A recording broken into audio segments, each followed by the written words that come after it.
Hello बेटा, आज हम स्टार्ट करने वाले हैं एनिमल किंगडम। एनिमल किंगडम में सबसे पहले हम पढ़ते हैं बेटा कि सभी जंतुओं को किंगडम एनिमेलिया में रखा गया है और सभी जंतु मल्टी सेलुलर तथा हेटेरोट्रोपिक होते हैं। सभी जंतु कैसे होते हैं? मल्टी सेलुलर तथा हेटेरोट्रोपिक होते हैं। सभी में बेटा सेल वॉल एब्सेंट होती है। और जीवों की कुल खोजी गई जातियां अभी तक कितनी है बेटा? 1.7 से 1.8 मिलियन, 17 से 18 लाख अभी तक इतने जीवों की बेटा जो जातियां हैं वो खोजी गई हैं। अब इनमें से एनिमल स्पीसीज है बेटा 1.2 मिलियन, 1.2 मिलियन, और प्लांट स्पीसीज है 0.5 से 0.6 मिलियन। एनिमल स्पीसीज की अगर हम बात करें तो इसमें नॉन कोऑर्डिनेट्स और कोऑर्डिनेट्स आते हैं। नॉन कोऑर्डिनेट्स में 90 से 95% नॉन कोऑर्डिनेट्स हैं और 5 से 10% बेटा कोऑर्डिनेट्स हैं। नॉन कोऑर्डिनेट्स में भी जो मैक्सिमम स्पीसीज है ना, वो फाइलम ऑर्थोपोडा की है, जिसमें इंसेक्ट आते हैं। वो बेटा उनकी सबसे ज्यादा स्पीसीज है। पृथ्वी पर उपस्थित जातियों की 2/3, 2/3 पार्ट जो है, उससे भी अधिक पार्ट बेटा आपका किसका है? फाइलम ऑर्थोपोडा, इंसेक्ट्स का है। और कोऑर्डिनेट्स में मैक्सिमम जो स्पीसीज है वो फिशेज की है और मिनिमम स्पीसीज एम्फीबियंस की है बेटा। समानता और असमानता के आधार पर क्लासिफिकेशन किया गया। क्लासिफिकेशन नई खोजी गई जातियों को उपयुक्त स्थान प्रदान करने में भी सहायता करता है। लार्वा क्या होता है अभी हम पढ़ेंगे, डेवलपमेंट के बारे में अभी हमें पढ़ना है। तो लार्वा क्या होता है? जंतु की अपरिपक्व अवस्था जो संरचना में वयस्क से बेटा भिन्न होती है, जो अडल्ट से भिन्न होगी, उसको बोलेंगे लार्वा। यानी कि लार्वा में मेटामॉर्फोसिस होगा, कायांतरण होगा, जिससे अडल्ट का निर्माण होता है। यानी कि इसकी ग्रोथ साइज बेटा बढ़ेगी, मॉर्फोजेनेसिस होगा, जिससे अडल्ट का निर्माण। अब हम पढ़ेंगे बेटा डेवलपमेंट, परिवर्तन। टू टाइप्स का होता है, डायरेक्ट और इनडायरेक्ट। डायरेक्ट जिसमें आपकी लार्वा अवस्था बेटा एब्सेंट होती है, और इनडायरेक्ट जिसमें लार्वा अवस्था प्रेजेंट होती है। लार्वा अवस्था से वो अडल्ट में आपका मेटामॉर्फोसिस के द्वारा, कायांतरण के द्वारा अडल्ट बनता है। जबकि डायरेक्ट में बेटा लार्वा अवस्था एब्सेंट होती है, लार्वा अवस्था नहीं होती है उसके अंदर। सबसे पहले अगर हम बात करें कि किंगडम एनिमेलिया को बेटा 11 फाइलम्स में डिवाइड किया गया है। आपको इसी क्रम में ये याद रखने हैं, ठीक है? इसी क्रम में बेटा इनको याद रखना है। इसमें अगर हम बात करें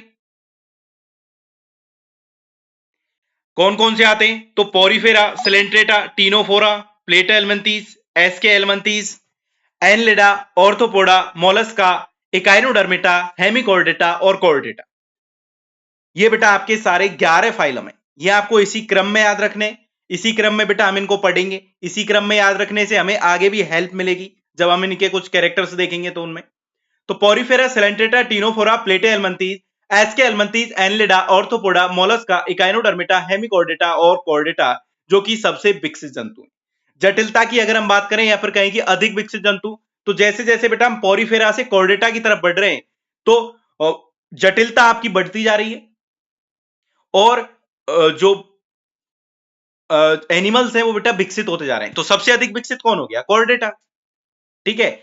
इसके अलावा प्लेट एलमंतीस को बेटा फ्लैट वर्म्स भी बोलते हैं। एसके एलमंतीस को नेमेटो एलमंतीस, नेमेटोडा या राउंड वर्म भी बोलते हैं, ठीक है। और बेटा पोरीफेरा से हेमिकॉर्डेटा तक जो आपके, पोरीफेरा से हेमिकॉर्डेटा तक के जो भी हैं बेटा, ये आपके पोरीफेरा से हेमिकॉर्डेटा तक, इनमें क्या होती है? नोटोकोड बेटा बेटा एब्सेंट होती है नोटोकोड, इसलिए इसको क्या बोला गया है? नॉन कोऑर्डिनेट्स बोलते हैं इनको। पोरीफेरा से और हेमिकॉर्डेटा तक इनको क्या बोलेंगे? Non coordinates. जबकि अगर हम बात करें कि जो कोऑर्डेटा है, इसमें आपकी नोटोकोड प्रेजेंट होती है बेटा, इसलिए इसको कोऑर्डेटा बोलते हैं। एक है नॉन कोऑर्डेटा और एक है कोऑर्डिनेट्स। नॉन कोऑर्डिनेट्स में पोरीफेरा से हेमिकॉर्डेटा तक, क्लियर है। और नॉन कोऑर्डिनेट्स 90 से 90% भाग है, और कोऑर्डिनेट्स का बेटा 5 to 10%। इसके बाद अब हम पढ़ते हैं बेटा इसका क्लासिफिकेशन। सबसे पहले हम क्या पढ़ेंगे? क्लासिफिकेशन, बेसिस ऑफ क्लासिफिकेशन, जिसमें सबसे पहले आता है लेवल ऑफ बॉडी ऑर्गेनाइजेशन, शरीर संगठन। जिसमें अगर हम बात करें सेल्यूलर लेवल, सेल्यूलर लेवल की अगर हम बात करें कि सेल्यूलर लेवल पर कैसा किस में बेटा प्रेजेंट होता है, तो पोरीफेरा में। जिसमें विभिन्न प्रकार की सेल्स का समूह होता है, लेकिन इनमें बेटा सेल ऊतक का निर्माण नहीं करती है, टिश्यू एब्सेंट होंगे, विभिन्न प्रकार की सेल्स के समूह इसमें उपस्थित होते हैं। ठीक है, इनमें श्रम विभाजन भी बेटा प्रेजेंट होता है। इसके अलावा टिश्यू लेवल, तो समान प्रकार की सेल्स मिलकर के क्या बनाती हैं, आपकी टिश्यू बनाती है। समान प्रकार की सेल मिलकर के क्या बनाएगी, टिश्यू बनाती है। यहां पर बेटा टिश्यू आपका प्रेजेंट होता है। तो सिलेंट्रेटा और टीनोफोरा में टिश्यू लेवल का ऑर्गेनाइजेशन प्रेजेंट होता है। उसके बाद ऑर्गन लेवल, ऑर्गन लेवल किसमें प्रेजेंट होगा, प्लेटे एल्मंथीज में। प्लेटे एल्मंथीज में ऑर्गन लेवल ऑर्गेनाइजेशन होगा। फिर इसके बाद आता है बेटा ऑर्गन सिस्टम, यहां पर अंग तंत्र आपके प्रेजेंट होंगे, जो कि किसमें होते हैं, एसके एल्मंथी से कॉर्डेटा, एसके एल्मंथी से कॉर्डेटा, एसके एल्मंथीज से लेकर के कॉर्डेटा तक सभी में बेटा ऑर्गन सिस्टम लेवल आपका प्रेजेंट होता है। सबसे जटिल संगठन होता है ये। अच्छा, अगर क्वेश्चन आता है कि प्लेटे एल्मंथीज में किस प्रकार का बॉडी ऑर्गेनाइजेशन पाया जाता है, अब आपके देखो दो टाइप के ऑप्शंस मिलेंगे, एक तो है कि cellular level, tissue level, organ level या ऑर्गन सिस्टम लेवल। तो हम यहां पर ऑप्शन करेंगे ऑप्शन नंबर 3, ऑर्गन लेवल। लेकिन अगर ऑप्शन इस तरीके से हो बेटा कि cellular level, tissue and organ level, या फिर ऑर्गन और ऑर्गन सिस्टम लेवल, और फोर्थ है बेटा ऑर्गन सिस्टम लेवल, तो हम करेंगे ऑप्शन नंबर 3, यहां पर भी organ and organ system level. ठीक है, इसके बाद अगर हम बात करें सिमेट्री के आधार पर सममिति, तो शरीर में उपस्थित ऐसा तल जो शरीर को दो एक समान भागों में बांट दे, दोनों भाग एक दूसरे के दर्पण प्रतिबिंब होते हैं, उसको बोलेंगे हम सममिति। तीन टाइप की सममिति हम यहां पर पढ़ते हैं, एक होती है एसिमेट्रिकल, एक होती है रेडियल सिमेट्रिकल, और एक होती है बायलैटरल सिमेट्री। एसिमेट्री की अगर हम बात करें तो प्लेन ऑफ सिमेट्री बेटा इसमें एब्सेंट है, बॉडी शेप अनियमित होता है, मोस्टली किसमें प्रेजेंट होता है, आपके पॉरीफेरेंस में प्रेजेंट होता है। इतना ही याद रख लेना बेटा कि ये किसमें प्रेजेंट होता है, तो मोस्टली पॉरीफेरेंस में प्रेजेंट होता है। इसके अलावा ये आपको याद नहीं रखना है। इसके बाद अगर मैं बात करूं बेटा रेडियल सिमेट्री, तो रेडियल सिमेट्री में क्या है, देखो शरीर में एक से अधिक प्लेन उपस्थित होते हैं। सामान्यतः अगतिशील जंतुओं में रेडियल सिमेट्री आपकी बेटा प्रेजेंट होती है। इनका जो बॉडी शेप होता है वो बेलनाकार होता है, यहां पर एक बेटा सेंट्रल एक्सिस होती है। और रेडियल सिमेट्री जिसे अरीय सममिति भी कहते हैं हिंदी में, कोई भी प्लेन जो शरीर के केंद्रीय अक्ष जो सेंट्रल एक्सिस से गुजरता है वो शरीर को दो समान भागों में बांट सकता है। इसमें एग्जाम्पल में आपको याद रखने हैं इकाइनोडर्मिटा, अडल्ट इकाइनोडर्मिटा, इसके अलावा टीनोफोरा और सिलेंट्रेटा। ठीक है, रेडियल सिमेट्री में आ जाते हैं ईटीसी। ईटीसी का मतलब क्या है बेटा, ईटीसी, ई का मतलब इकाइनोडर्मिटा, वो भी कौन से बेटा, केवल अडल्ट इकाइनोडर्मिटा। तो अडल्ट इकाइनोडर्मिटा, टी से टीनोफोरा और सी से बेटा सिलेंट्रेटा, ये रेडियल सिमेट्री के आपके एग्जाम्पल। इसके बाद बाइलेटरल सिमेट्री, यहां पर केवल एक प्लेन उपस्थित होता है, ओनली वन प्लेन उपस्थित होता है। सामान्यतः गतिशील जंतुओं में यह प्रेजेंट होता है। और यहां पर बॉडी शेप जो होगा,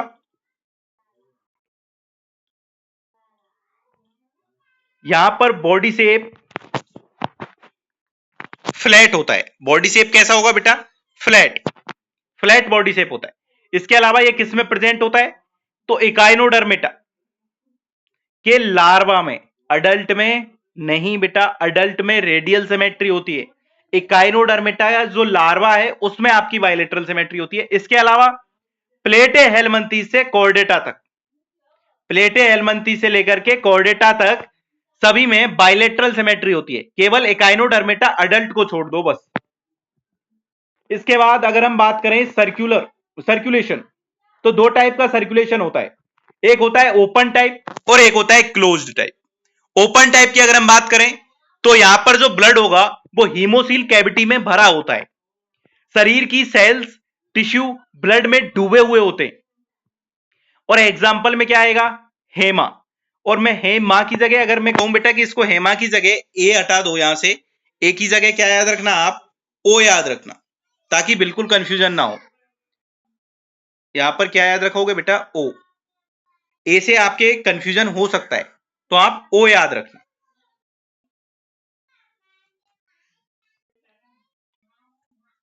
क्या याद रखोगे बेटा? ओ। हेमू। हे मां की जगह क्या याद रखना बेटा? हेमू। हेमो से क्या होगा बेटा? कंफ्यूजन नहीं होगा कि यहां पर एनेलिडा है या फिर कोई और है। यहां पर आपको केवल एक ही याद रहेगा कि अच्छा यहां पर ऑर्थोपोडा है, ओ से ऑर्थोपोडा। तो यहां पर ओपन जो सर्कुलेशन होता है वो किस किस में होगा? हेमिकोर्डेटा, एकाइनोडर्मेटा, मोलस्का, और मोलस्का में भी मोस्टली मोलस्क है, क्योंकि बेटा सिफेलोपोडा मोलस्क में एक आता है सिफेलोपोडा, उसमें नहीं होता है। तो हम कह सकते हैं मोस्टली मोलस्क। सिफेलोपोडा को छोड़ देना बेटा यहां पर, एक्सेप्ट सिफेलोपोडा। और ओ से में बेटा ऑर्थोपोडा। तो इनमें आपका क्या प्रेजेंट होगा? ओपन टाइप का सर्कुलेशन आपका प्रेजेंट होगा। इसके अलावा जो पॉरीफेरा से सिलेंट्रेटा तक के जो प्राणी है बेटा, जो जीव है, पॉरीफेरा सिलेंट्रेटा, पॉरीफेरा से नेमेटोडा, इनमें क्या होगा? सर्कुलेटरी सिस्टम एब्सेंट होता है। पॉरीफेरा से नेमेटोडा यहां तक बेटा आपका सर्कुलेटरी सिस्टम एब्सेंट होता है। इसके अलावा क्लोज्ड टाइप की अगर हम बात करें तो ब्लड ब्लड वेसल्स के बंद जाल में बहता है। बॉडी ऑर्गन्स या टिश्यू सीधे ब्लड के संपर्क में नहीं होते हैं। किसमें? तो सबसे पहले जो बेटा सर्कुलेटरी सिस्टम प्रकट हुआ वो था एनेलिडा में। एनेलिडा में और कॉर्डेटा में बेटा क्लोज टाइप का होगा, ठीक है। इसके अलावा सिफेलोपोडा, मोलस्क जो होते हैं उनमें सिफेलोपोडा, केवल सिफेलोपोडा में, बाकी सभी बेटा मोलस्क जो भी है उनमें ओपन टाइप का होता है, केवल सिफेलोपोडा को छोड़कर। सिफेलोपोडा में क्लोज टाइप का सर्कुलेशन होगा।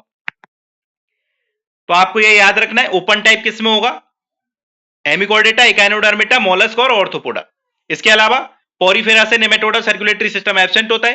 क्लोज टाइप की अगर हम बात करें तो ये सबसे पहले एनेलिडा में देखा गया था, तो एनेलिडा में क्लोज टाइप होगा, कॉर्डेटा में क्लोज टाइप होगा, और सेफेलोपोडा मोलस्क में क्लोज टाइप होगा। इसके बाद इसे बांटते हैं बेटा जर्मिनल लेयर्स के आधार पर। जर्मिनल लेयर, जनन स्तर, केवल एम्ब्रियोनिक अवस्था में उपस्थित होती है। इसके आधार पर बेटा जीवों को दो भागों में बांटते हैं। एक तो होता है डिप्लोब्लास्टिक एनिमल, एक होते हैं ट्रिप्लोब्लास्टिक एनिमल। डिप्लोब्लास्टिक एनिमल जिसमें एम्ब्रियो में दो जर्मिनल लेयर उपस्थित होंगी, एक तो एक्टोडर्म, एक एंडोडर्म। बाहरी बेटा एक्टोडर्म है, एंडोडर्म आंतरिक है। ट्रिप्लोब्लास्टिक क्या है? ये अधिक विकसित एनिमल है बेटा। इनमें एम्ब्रियो में तीन जर्मिनल लेयर प्रेजेंट होंगी। यहां पर 3 जर्मिनल लेयर प्रेजेंट होंगी। एक्टोडर्म सबसे बाहरी, मीजोडर्म मध्य में प्रेजेंट होगी, एंडोडर्म बेटा सबसे अंदर प्रेजेंट होगी, आंतरिक सबसे एंडोडर्मिस। इसके अलावा यहां पर देखो डायग्राम भी देके रखे हैं बेटा। डिप्लोब्लास्टिक की अगर हम बात करें तो ये देखो एलिमेंट्री कैनाल कैविटी है बेटा, ये बीच में आपकी एलिमेंट्री कैनाल कैविटी हो गई। उसके बाद यहां पर देखो बेटा एक्टोडर्म है, एंडोडर्म है, और एक है बेटा यहां पर मीजोगीलिया। क्या है यहां पर? मीजोगीलिया। मीजोगीलिया के बारे में कुछ पॉइंट्स, जैसे कि एम्ब्रियो तथा अडल्ट दोनों अवस्थाओं में उपस्थित होगी, और एक्टोडर्म और एंडोडर्म के बीच में उपस्थित होती है, और ये बेटा जेली के समान पदार्थ से बनी हुई है, और नॉन सेलुलर तथा अविभेदित एक परत है मीजोगीलिया, जो कि डिप्लोब्लास्टिक एनिमल्स में आपकी प्रेजेंट है। जबकि ट्रिप्लोब्लास्टिक में बेटा आपकी तीनों लेयर्स प्रेजेंट है, एक्टोडर्म, मीजोडर्म, एंडोडर्म। और ये जो यहां पर जो मीजोडर्म प्रेजेंट होगी बेटा ट्रिप्लोब्लास्ट में, ये केवल एम्ब्रियो में प्रेजेंट होती है, एम्ब्रियो में उपस्थित होती है, सेलुलर लेयर है, ठीक है। तो ये आपको याद रखना है, ये सारे पॉइंट आपको याद रहने चाहिए। अच्छा, डिप्लोब्लास्टिक एनिमल्स में बेटा कौन कौन से आएंगे? तो पॉरीफेरा, सिलेंट्रेटा और टीनोफोरा। और ट्रिप्लोब्लास्टिक में बेटा प्लेटे एलमंथीस से कॉर्डेटा। अब इसको याद कैसे रखोगे? तो देखो ट्रिप्लो, ऐसा लग रहा है बेटा इसमें प्ले आ रहा है, ट्रिप्लो प्लेटे हेलमंथीस। ट्रिप्लोब्लास्टिक में क्या कर देना? प्लेटे हेलमंथीस से कॉर्डेटा तक। और इससे पहले में बेटा पॉरीफेरा, सिलेंट्रेटा, टीनोफोरा, उनमें डिप्लोब्लास्टिक हो जाएगा। ट्रिप्लोब्लास्टिक से याद रखना प्लेटे हेलमंथीस से कॉर्डेटा, नाम से याद रह जाएगा बेटा, कोशिश करना याद रह जाएगा। ट्रिप्लोब्लास्टिक प्लेटे हेलमंथीस, ट्रिप्लोब्लास्टिक एनिमल्स में प्लेटे हेलमंथीस से कॉर्डेटा, और डिप्लोब्लास्टिक एनिमल्स में पॉरीफेरा, सिलेंट्रेटा, टीनोफोरा, ये कम विकसित होते हैं। एम्ब्रियो में दो जर्मिनल लेयर प्रेजेंट होती है, एक्टोडर्म एंड एंडोडर्म। और यहां पर एक बेटा मीजोगीलिया जो परत मिलती है, जो कि एक जेली के समान पदार्थ से बनी हुई होती है, नॉन सेलुलर होती है तथा अविभेदित परत होती है। जबकि यहां पर जो मीजोडर्म होगी वो बेटा एक तो केवल के एम्ब्रियो में उपस्थित होती है, जबकि मीजोगीलिया जो होती है वो एम्ब्रियो और अडल्ट दोनों में अवस्थाओं में प्रेजेंट होती है। और मीजोडर्म जो है बेटा वो सेल्यूलर लेयर है, जबकि मीजोगीलिया जो है वो नॉन सेल्यूलर लेयर है। तो यहां पर बेटा आपको एग्जांपल्स बिल्कुल अच्छे तरीके से याद रखने हैं कि ट्रिप्लोब्लास्टिक में प्लेटेलमेंथी से कॉर्डेटा तक और डिप्लोब्लास्टिक में पोरिफेरा, सिलेंट्रेटा और टिनोफोरा आ जाएंगे। इसके बाद एक हम बांटते हैं बेटा सीलोम प्रेगुआ के आधार पर। तो देखो, बॉडी वॉल तथा एलिमेंट्री कैनाल के बीच स्थित गुहा जो दोनों तरफ मीजोडर्मल परत से आश्रित होती है उसको बोलते हैं सीलोम। ठीक है, इसके अलावा यहां पर बेटा आप तीन टाइप पढ़ते हो, एसिलोमेट, स्यूडोसिलोमेट और सिलोमेट। यहां पर आपके दो टाइप दिए हुए हैं, एसिलोमेट और स्यूडोसिलोमेट। तो यहां पर देखते हैं सबसे पहले तो एसिलोमेट, नाम से स्पष्ट है बेटा एसिलोमेट, इसमें सिलोम एब्सेंट होगी। किसमें प्रेजेंट होता है? तो जो भी बेटा डिप्लोब्लास्टिक होते हैं, पोरिफेरा, सिलेंट्रेटा, टिनोफोरा, उसमें तो होता ही है। एसिलोमेट कौन होंगे? जो डिप्लोब्लास्टिक है आपके, पोरिफेरा, सिलेंट्रेटा, टिनोफोरा, उनमें तो बेटा एसिलोमेट है ही है, उनमें कैविटी आपकी सिलोमिक जो कैविटी है वो नहीं होती है। तो किन किन में एसिलोमेट है बेटा? पोरिफेरा, सिलेंट्रेटा और टिनोफोरा। इसके अलावा प्लेटे हेलमंथीज में भी बेटा जो सिलोमिक कैविटी होती है वो नहीं होती है, यानी कि ये एसिलोमेट्स होते हैं। तो एसिलोमेट्स में कौन कौन आ गए?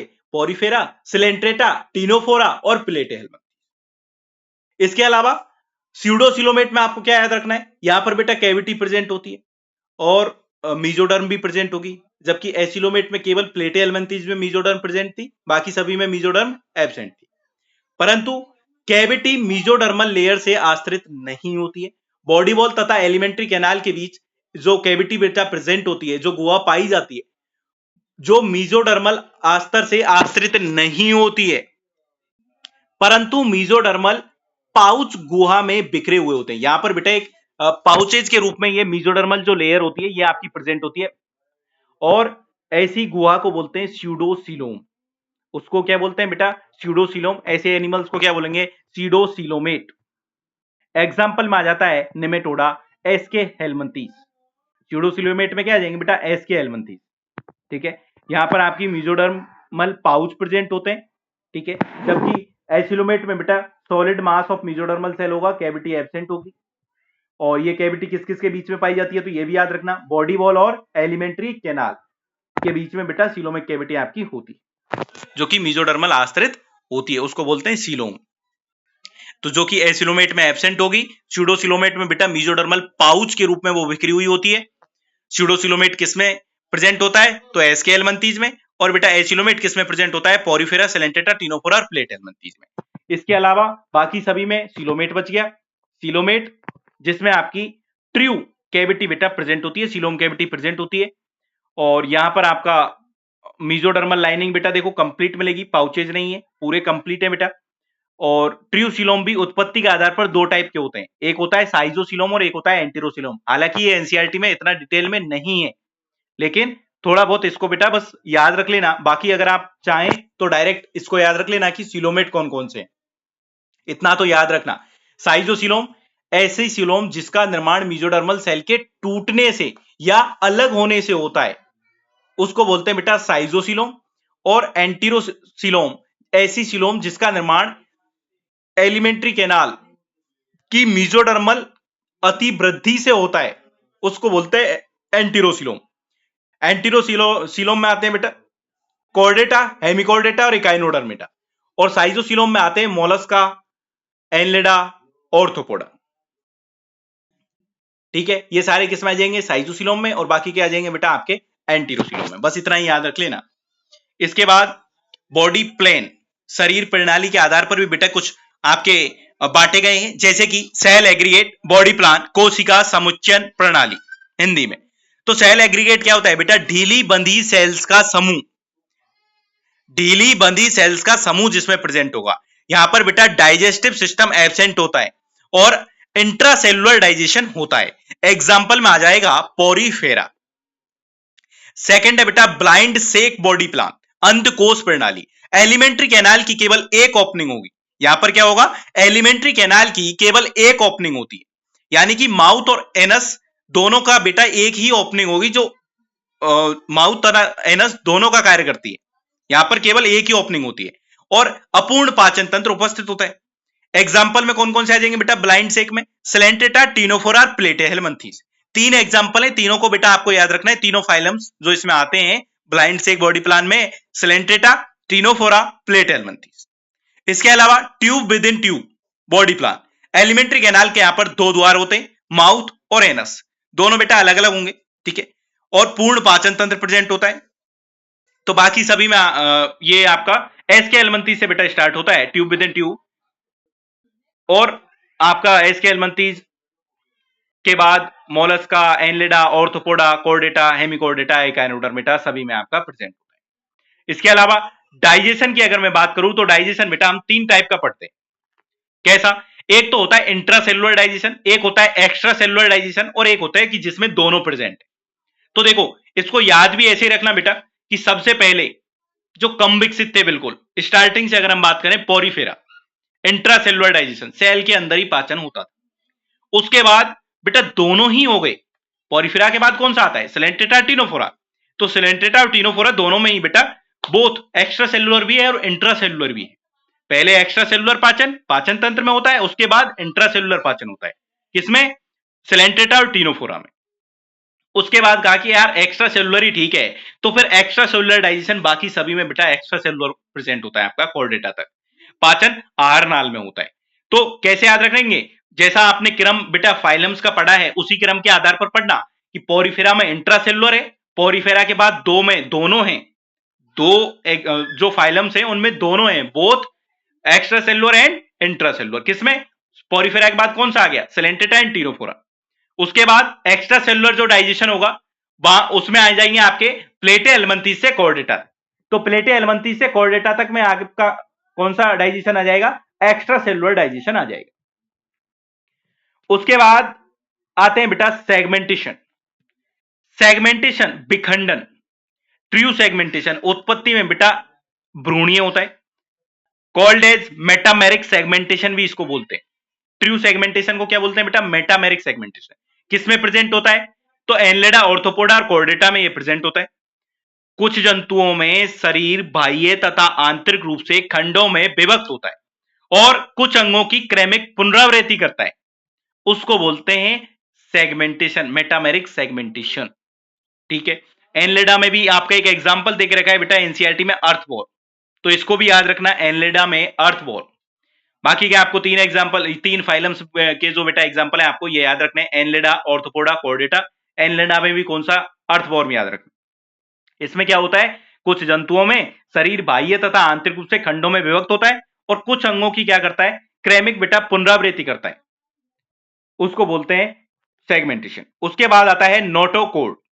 ओरिजिन मीजोडर्मल, बेटा इसकी उत्पत्ति किससे होती है? तो मीजोडर्मल उत्पत्ति है इसकी। कुछ जंतुओं में कॉर्डेट्स, कुछ जंतुओं में कॉर्डेट्स में भ्रूणीय अवस्था में शरीर की पृष्ठ सतह पर एक छड़ के समान संरचना का निर्माण होता है जिसको बोलते हैं नोटोकोड, ठीक है। जैसे यहां पर आपको एक डायग्राम नजर आ रहा है, डायग्राम इतना अच्छा नहीं है लेकिन ध्यान देना बेटा, ये एक जैसे कि कोई भी ह्यूमन का हमने यहाँ पर डायग्राम बनाया है जिसमें बेटा ये वेंट्रल साइड हो गई, ये आपकी डोर्सल साइड हो गई, और डोर्सल साइड पर ही बेटा आपका क्या है? नोटोकोड प्रेजेंट है। और यहां पर बेटा एक नर्व कोड है। नर्व कोड कैसी होती है? हॉलो है, सिंगल है, तथा डोर्सल साइड पर है, सीएनएस का निर्माण करती है, सीएनएस का निर्माण करती है। और ये बेटा नोटोकोड किसमें प्रेजेंट होती है? तो केवल कॉर्डेटा में। बाकी सब नोट जो भी आप पढ़ रहे हो बेटा, Porifera, Coelenterata, Ctenophora, Platyhelminthes, Aschelminthes, Annelida, Mollusca, Arthropoda, Echinodermata और हेमिकॉर्डेटा, उन सभी में नोटोकोड एब्सेंट होती है, इसलिए उनको नॉन कॉर्डेट्स कहते हैं। तो कॉर्डेटा में केवल नोटोकोड मिलेगी बेटा। और यहां पर नर्व कोड के बारे में आपको ये जो कुछ पॉइंट दिए हुए हैं ये भी याद रखना है। इसके अलावा स्केलेटल सिस्टम, स्केलेटन सिस्टम में बेटा क्या याद रखोगे? जिसमें एब्सेंट है, एब्सेंट किसमें है? पेन में। पेन में क्या है बेटा? एब्सेंट है। प्लेटेहेलमिन्थीज, एनलेडा और नेमेटोडा में क्या है? Skeleton absent. जिसमें केवल एंडोस्केलेटन है उसमें आते हैं बेटा इकाइनोडर्मेटा और पोरिफेरा, ईपी, जिसमें केवल और केवल एंडोस्केलेटन है। तो ई से याद रख लेना, ईपी, केवल एंडोस्केलेटन, ई एंडो, ईपी। इसके अलावा जिसमें दोनों हैं वो कॉर्डेटा है बेटा। और केवल जिसमें बाकी जितने भी आपके सारे बचे उसमें केवल एक्सोस्केलेटन प्रेजेंट है। ठीक है, कैसे याद रखेंगे? एस्केलेटन एब्सेंट किसमें है? तो पेन, प्लेटिहेल्मिन्थेस, एनलिडा, नेमेटोडा। केवल जिसमें एंडोस्केलेटन है, ई से याद रख लेना, एंडोस्केलेटन, ईपी, एकाइनोडर्मिटा और पोरिफेरा। जिसमें दोनों हैं वो कॉर्डेटा, बाकी सभी में एक्सोस्केलेटन करते हैं। इसके अलावा सेक्सुअल कंडीशन, सेक्सुअल कंडीशन में क्या पढ़ेंगे बेटा? देखो दो टाइप के सेक्सुअल कंडीशन, एक तो बाइसेक्सुअल या उभयलिंगी जिसे कहते हैं, मोनोइसियस। एक है बेटा यूनिसेक्सुअल जिसे डाइसियस कहते हैं। बेटा आपको यह याद रखना है कि बाइसेक्सुअल कौन कौन से, तो एक ट्रिक के जरिए हम इसे याद रखेंगे। पहले कॉफी तूने पिलाई अन्नू, क्या याद रखेंगे? पहले कॉफी तूने पिलाई अन्नू। इससे क्या याद रहेगा? पहले पोरिफेरा, कॉफी से हो जाएगा बेटा सिलेंट्रेटा, तूने से हो जाएगा टीनोफोरा, पिलाई यानी कि प्लेटिहेल्मिन्थेस, और अनु में दो हैं यहां पर, एक तो बेटा एनलिडा, अपवाद है नेरीज। ये बेटा केवल यूनिसेक्सुअल होता है, बाकी के जो भी आपके एनलिडा में आते हैं वो सारे कैसे होते हैं? बाइसेक्सुअल होते हैं। और ये जो यूरोकॉर्डेटा है बेटा, ये हम कॉर्डेटा में पढ़ते हैं, तो इसको भी यहीं से याद रह जाएगा आपको कि केवल यूरोकॉर्डेटा में ही केवल बाइसेक्सुअल होता है, बाकी सभी कॉर्डेट्स में बेटा आपके यूनिसेक्सुअल होंगे। और रिमेनिंग सभी और बेटा जितने भी बचे वो सब सारे कैसे होते हैं? यूनिसेक्सुअल होते हैं। ठीक है, तो ये याद रखना, ये ट्रिक याद रख लेना। क्या याद रखोगे? पहले कॉफी तूने पिलाई अनु, तो इससे पोरिफेरा, सिलेंट्रेटा, टीनोफोरा, प्लेटिहेल्मिन्थेस और एनलिडा और यूरोकॉर्डेटा। ठीक है, इसके अलावा नेक्स्ट बढ़ते हैं, फर्टिलाइजेशन। फर्टिलाइजेशन दो टाइप का फर्टिलाइजेशन, इंटरनल फर्टिलाइजेशन और एक्सटर्नल फर्टिलाइजेशन। हम इंटरनल फर्टिलाइजेशन को याद रख लेते हैं, बाकी सभी में एक्सटर्नल फर्टिलाइजेशन होगा। इसकी ट्रिक है बेटा, पहले प्रेमी अर्चना एंड राम, पहले प्रेमी अर्चना एंड राम, पहले पोरिफेरा, प्रेमी प्लेटिहेल्मिन्थेस, अर्चना। अब इसमें बेटा तीन चीज आएंगी, देखो ए आर से तो ऑर्थोपोडा कर देंगे हम, ए आर से तो क्या करना है? ऑर्थोपोडा। सी एच ए से कर देना है बेटा कॉन्ड्रेक्थिस, जो फिशेज हम पढ़ते हैं कॉन्ड्रेक्थिस, उपास्थल मछलियां, अभी हम कॉर्डेट्स में बेटा इसको पढ़ेंगे तो उसमें आप पढ़ोगे कॉन्ड्रेक्थिस, तो वो आ जाएंगे। और एनए से हो जाएगा बेटा निमेटोडा, और राम से हो जाएगा रेप्टाइल्स, एबीज एंड मेमल्स। ये आपके देखो नॉन कॉर्डेटा और कॉर्डेटा दोनों के याद हो गए। फर्टिलाइजेशन बेटा इनमें ही केवल इंटरनल फर्टिलाइजेशन है, बाकी जितने भी हैं आपके उन सभी में क्या है? उन सभी में बेटा एक्सटर्नल फर्टिलाइजेशन हो जाएगा। क्लियर है? तो इंटरनल फर्टिलाइजेशन याद रखना किस किस में है? पहले प्रेमी अर्चना एंड राम, जिसमें Porifera, Platyhelminthes, Arthropoda, Chondrichthyes, Nematoda, reptiles, Aves and mammals आ जाएंगे। उसके बाद एक आपको याद रखना है डेवलपमेंट। तो डेवलपमेंट भी बेटा देखो डायरेक्ट डेवलपमेंट किसी में नहीं होता है, या फिर तो इनडायरेक्ट होता है, या फिर डायरेक्ट या इनडायरेक्ट। ठीक है, तो डायरेक्ट और इनडायरेक्ट किस में होगा? तो इसमें याद रखना बेटा कि चाहे डायरेक्ट हो चाहे इनडायरेक्ट हो, हमें तो क्या करना है? नाचो। अरे डायरेक्ट हो चाहे इनडायरेक्ट हो, नाचो आप तो। और बाकी सभी में बेटा इनडायरेक्ट कर देना। तो डायरेक्ट या इनडायरेक्ट का याद रखना कि डायरेक्ट या इनडायरेक्ट किसमें करना है? नाचो में। नाचो का क्या मतलब हो गया बेटा? निमेटोडा, ए से एनलिडा, ए से ऑर्थोपोडा, सीएचओ से कॉर्डेटा। इसमें आपका डायरेक्ट और इनडायरेक्ट करना, बाकी सभी में बेटा जितने भी बचे उन सभी में इनडायरेक्ट कर देना। ठीक है, अकॉर्डिंग टू एनसीईआरटी। बाकी आपको कई जगह बेटा डायरेक्ट डेवलपमेंट भी लिख देते हैं और इनमें कंफ्यूजन काफी होता है। आप बस इतना ही याद रख लेना बेटा, एनसीईआरटी के अकॉर्डिंग ही हम याद रखेंगे इसको कि डायरेक्ट और इनडायरेक्ट किस में होगा। क्या याद रखोगे? नाचो, नेमेटोडा, एनलिडा, ऑर्थोपोडा और कॉर्डेटा, बाकी सभी में इनडायरेक्ट डेवलपमेंट होता है। ये हमारे बेटा बेसिस ऑफ क्लासिफिकेशन हो गया। और अगर आपको इतना याद है, ये जितने भी बेटा 13 पॉइंट्स हैं आपके, अगर इतना याद है तो ये मान के चलना बेटा कि हर फाइलम में आपको 60 से 70% याद है। 60 से 70% बेटा यहीं से कवर हो गया आपका। इसके अलावा जो भी हम फाइलम पढ़ेंगे उसमें कुछ यूनिक कैरेक्टर्स होते हैं, वो हमें देखने होते हैं, और इसके अलावा बस एग्जाम्पल याद करने होते हैं। बाकी सारी चीजें बेटा हम यही देखते हैं कि उनमें डेवलपमेंट कैसा है, उनमें फर्टिलाइजेशन कैसा है, वो यूनिसेक्सुअल है, बाइसेक्सुअल है, उनमें डाइजेशन कैसा है, उनमें स्केलेटन सिस्टम कैसा है, और उसमें सेगमेंटेशन है या नहीं है, डाइजेशन कैसा हो रहा है, बॉडी प्लान कैसा है, सभी में बेटा यही आपके टॉपिक्स आप देखोगे। तो सबसे पहले आपको इतने बेटा आपको याद होने चाहिए, ये पूरे जो भी अभी तक मैंने पढ़ाया है बेटा ये सारा आपको याद होना चाहिए। इसके बाद हम आगे बढ़ेंगे, इसके बाद हम बेटा फाइलम्स को पढ़ेंगे। फाइलम्स में केवल हमें यूनिक कैरेक्टर्स और बेटा हमें कुछ एग्जाम्पल्स याद करने होंगे, बाकी सारे बेटा पॉइंट वही आएंगे। ठीक है, जैसे कि देखो यहां पर अगर मैं बात करूं बेटा कि अभी हम पॉरीफेरा पढ़ने वाले, तो पॉरीफेरा में देखो हम जब पढ़ेंगे बेटा तो देखो इसमें इनडायरेक्ट डेवलपमेंट, क्रॉस तथा इंटरनल फर्टिलाइजेशन, द्विलिंगी जंतु हैं बेटा, बाइसेक्सुअल हैं, फ्रेगमेंटेशन है इनमें, इसके अलावा इनमें एसेक्सुअल और सेक्सुअल दोनों प्रकार का रिप्रोडक्शन है। तो ये सारे वही पॉइंट है जो हम ऑलरेडी पढ़ चुके हैं। इसके अलावा कुछ यूनिक कैरेक्टर्स हैं तो वो हम देखेंगे, बाकी बेटा इसके कुछ एग्जाम्पल हमें याद करने होंगे और ये हमारा कंप्लीट हो जाएगा। ठीक है, तो सबसे पहले आपको इंपॉर्टेंट है बेटा कि आपको जितना भी बताया गया है ये यहां तक, ये बेटा आपको डेवलपमेंट तक ये जो 13 पॉइंट्स आपको बताए गए हैं, डेवलपमेंट हो गया, सेगमेंटेशन हो गया, डाइजेशन हो गया, सेक्सुअल रिप्रोडक्शन हो गया, और इसके अलावा जितने भी आपको पॉइंट बताए, चाहे सिमेट्री हो गई बेटा, ठीक है, चाहे सेल एग्रीगेट प्रकार का, ब्लाइंड से, और ये जितने भी हमने देखे हैं ये सारे पॉइंट बेटा आपको आने चाहिए यहाँ। ठीक है बेटा, ओके बेटा, थैंक यू सो मच।